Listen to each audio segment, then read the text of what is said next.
search you, you're under section 54 of PACE. Stand up. Mate, you were good enough to...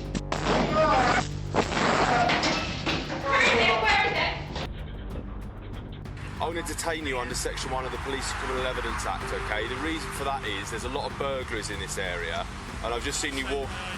It was the morning of September 25, 2020. Police officers were patrolling the Croydon area, keeping an eye out for anything suspicious. That's when they noticed a young man walking alone, Louis D. Zoysa. From the moment they approached him, Louis seemed nervous. His body language suggested he wanted to get away. This made the officers even more suspicious. Equipped to do a burglary, all right? So I'm just going to search you. This pocket, I've got my ID. Perfect. Okay, that's fine. Don't put your hands in your pockets. Hey. They decided to don't put your hands conduct in a your quick pockets, search. Okay? You okay? You're just going to be searched, mate. You're not under arrest. I just need to search you. You okay? All right. You're just a bit nervous, yeah? Okay. Are they expecting you home? Okay, that's fine. All right. That's fine. Give me 2 seconds. You give me 2 seconds. Do you want me to hold that? It's alright. You're not in trouble. You're not in trouble. So my colleagues just explained. He'll just quick search you, see if you've got anything that you can have got. This is all being recorded on body camera. Okay? You're not in trouble. My colleagues just said a view of the grounds. He'll just quick search you. And you're free to go. Okay. Try to do a proper slip. Okay? I'm going to confess, okay, in that bag is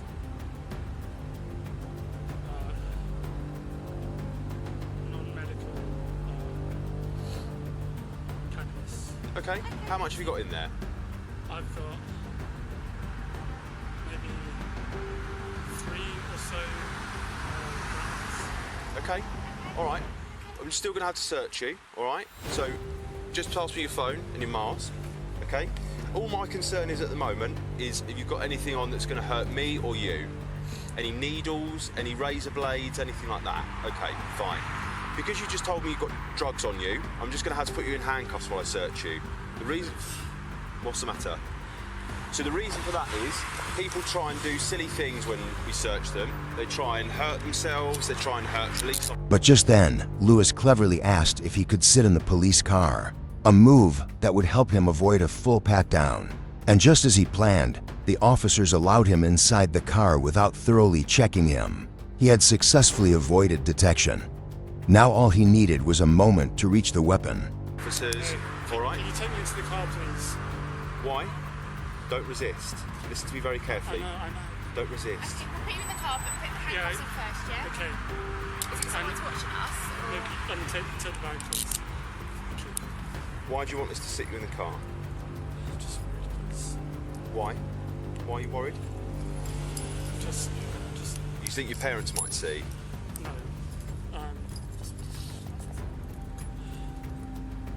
Right, get in the car, mate. Control, could I create a CAD for a stop of a person on London Road, junction with Pollard's Hill North, please? But things didn't go exactly as he hoped. He kept fidgeting with his pockets, which drew the officers' attention.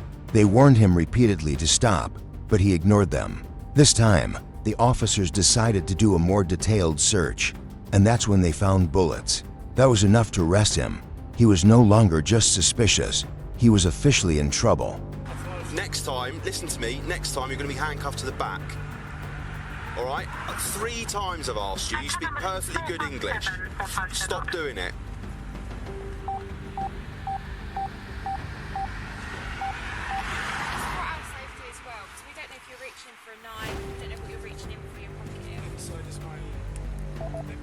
Received. At the moment, I've tried to do you a favour by taking you off the street. You've not told me why. I'm just saving you a little bit of embarrassment. Now you've reached into... Stop talking. You've now reached into your pockets 3 times I've told you not to, right? You've now told me you've got drugs on you when I thought you might have had some sort of tool on you to burgle someone's house. So now I'm going to search you stood right here, all right? Because I don't know what else you've got on you, and I think there's more to this story than you're letting on, despite having drugs on you, all right?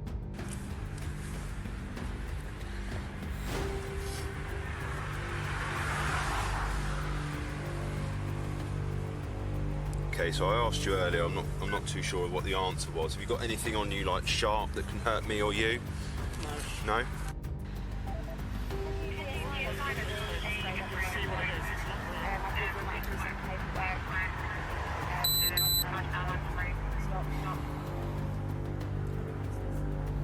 Yeah, canisters. Oh.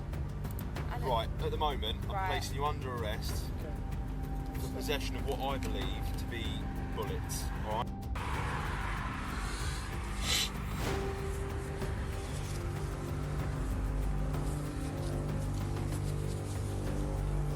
They called for a transport van to take him to the station for further investigation.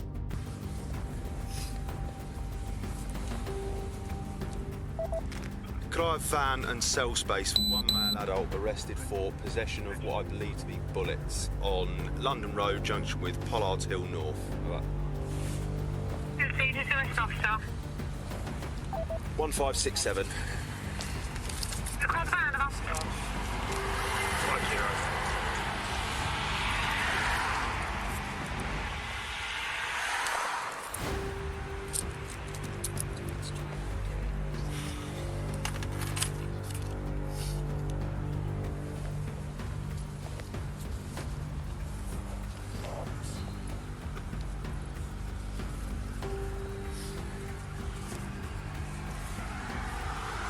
Okay, thanks. Needs to search the back of him. Hey, Ryan, you've got a South Star back to Miller. Just say receive for me. Yes, dude.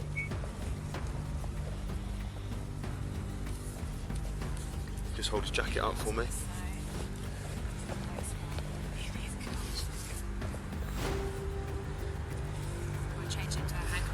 Yeah, definitely. You got one pair of trousers on? I have a second pair of thermals. Right, okay.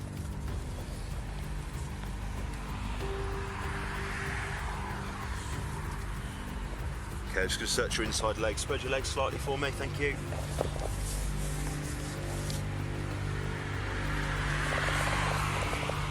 Where'd you get the boots from? Yeah, all good.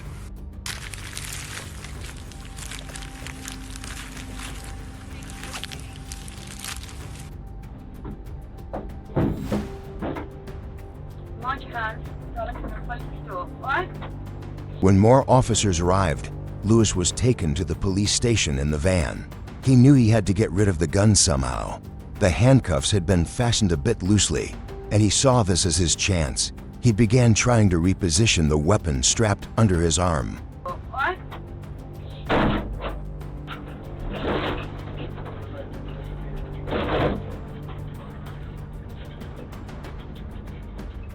Despite going through several checks and scanning devices, the gun never triggered any alarms. Maybe it was luck, maybe it was poor protocol, but Lewis had made it all the way to the custody room armed.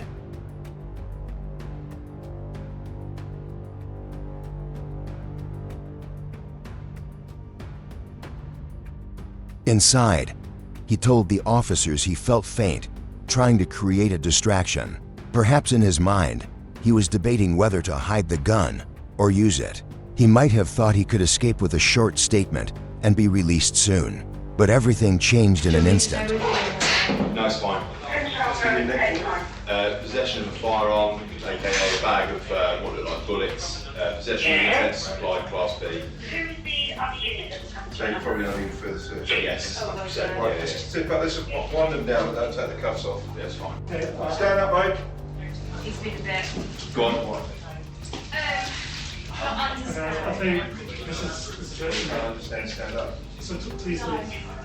What? Can you please leave? I think I'm going to pass on. Okay, listen to me. At that moment, a senior officer, Sergeant Matt Ratana, entered the room. He was there to inform Lewis of his official arrest. But before he could finish speaking, Lewis pulled out the gun. He had been searched multiple times, and yet the weapon had gone unnoticed. Ammunition and position of intent supply. Class B. Class B, anything else? That's it. Alright, your detention's not been authorised yet, but I can authorise a search if you go to section 54 of pace. Stand up. Mate, you were good enough to...